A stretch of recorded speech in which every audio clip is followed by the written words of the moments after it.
கிறிஸ்துவுக்குள் பிரியமான நண்பு தேவ ஜனமே, ஆண்டவராகிய இயேசு கிறிஸ்துவின் இனிய நாமத்தில் உங்களை வாழ்த்துகிறேன்.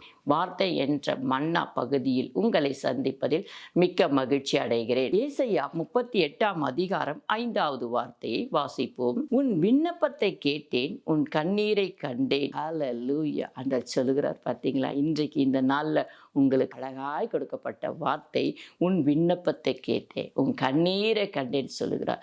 நான் கண்ணீர் விட்டு கொண்டு இருக்கிறேன்னு சொல்லி வேதனைப்படுகிற அத்தனை தாய்மார்களையும் தகப்பன்மார்களையும் சகோதரிமார்களையும் தேவன் சொல்லுகிறார். நீங்கள் எதுக்காக அழுது கொண்டு இருக்கீங்க? இனி நீ அழ வேண்டாம் என்று தேவன் சொல்லுகிறார். நீங்கள் அழுக எல்லாம் போதும். எல்லா முகங்களில் இருந்து வழிகிற கண்ணீரை தேவன் துடைக்க வல்லவராய் இருக்கிறார். ஹல்லேலூயா.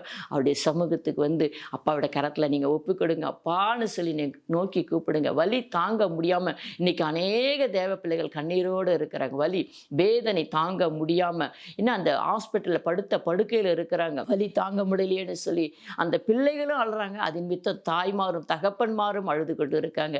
கவலைப்படாதீர்கள் பிரியமான தேவச்சனமே. ஆண்டுடைய வார்த்தையை உறுதியாக பிடித்துக் கொள்ளுங்க. இந்த பாடுகள் மத்தியில் தான் நான் கடந்து போக வேண்டுமா அப்படின்னு நீங்கள் நினைக்கலாம். ஆம், ஏன்னா இது நல்லது தான். கர்த்தர் நம்மை நடத்தி கொண்டு போகிறார். ஆனால் கைவிடவே மாட்டார். அவர் கூடவே இருப்பார். ஹல்லேலூயா.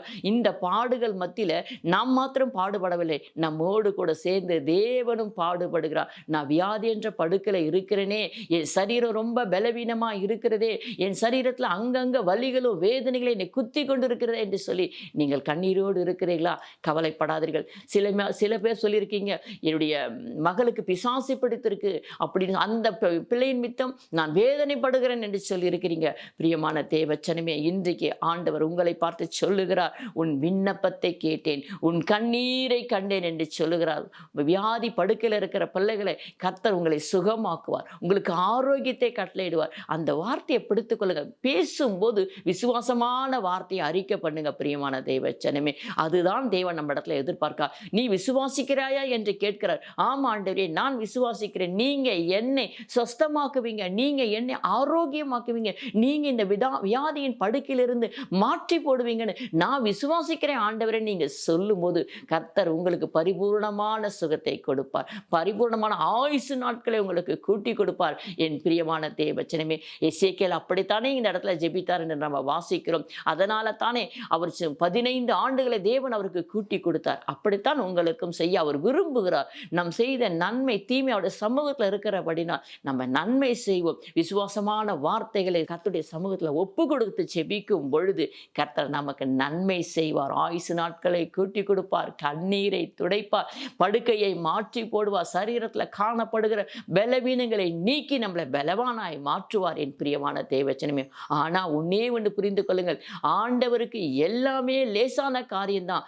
ஆனால் காலம் தாமதிக்கிறார் என்று சொல்லி கவலைப்படாதீர்கள். அந்த கண்ணீரின் பாதையை நம்ம நடந்து போக வேண்டும் என்று சொல்லி தேவன் விரும்புகிறார். அதை நம்ம நடத்தி கொண்டு கொஞ்ச நாள் நடத்துவார். அதற்கப்புறம் நம்மளை உயர்த்தி வைத்து அழகு பார்க்கிற பரம தகப்பன் அவர். ஹல்லேலூயா. இப்பொழுது நாம் ஜெபிப்போம். அப்பா, உம்மை நாங்கள் ஸ்தோத்திரிக்கிறோப்பா. எங்கள் பரிகாரியாகிய கர்த்தாவே, உமக்கு ஸ்தோத்திரப்பா. நானே உன் பரிகாரியாகிய கர்த்தர் என்று சொன்னீரே, உமக்கு ஸ்தோத்திரப்பா. உன் பிள்ளைகள் கர்த்தாவே அப்பா கண்ணீரோடு இருக்கிறாங்கப்பா, விண்ணப்பத்தோடு இருக்கிறாங்க ஆண்டவரே, பாரத்தோடு இருக்காங்கப்பா. ஒரு விசை கண்ணோக்கி பார்த்து இந்த நாளில் அந்த கண்ணீரை துடைங்கப்பா. அவங்க வியாதி படுக்கையை மாற்றி போடுங்க ஆண்டவரே. டாக்டருங்க கைவிட்டிருக்கலாம், ஆனால் நீங்க ஒருபோதும் கைவிட மாட்டீங்கப்பா. உங்களுடைய பிள்ளைகளை ஆசீர்வாதிங்கப்பா, தூக்கி நிறுத்துங்கப்பா. முடிந்தது என்று சொல்லுகிறதுல ஒரு துவக்கத்தை கொடுங்க ஆண்டவரே. பிள்ளைகளோட கூட உடைய கரம் இருந்து இந்த நாளில் நீங்க செய்ய போகிற ஒவ்வொரு அற்புதத்துக்காக, அதிசயத்துக்காக இந்த நிகழ்ச்சியை பார்த்து கொண்டிருக்கிற ஒவ்வொரு பிள்ளைகளையும் நீர் ஆசீர்வாதிப்பீராக அப்பா. சூழ்நிலைகளை மாற்றி போடுவீராக. உங்க நாமம் மகிமைப்படட்டும் ராஜா. உடைய வல்லமையுள்ள கரத்தில் ஒப்பு கொடுத்து செபிக்கிறோம் எங்கள் ஜீவன் நல்ல பிதாவே. ஆமென். நமக்கு ஸ்தோத்திரப்பா, ஸ்தோத்திரம்.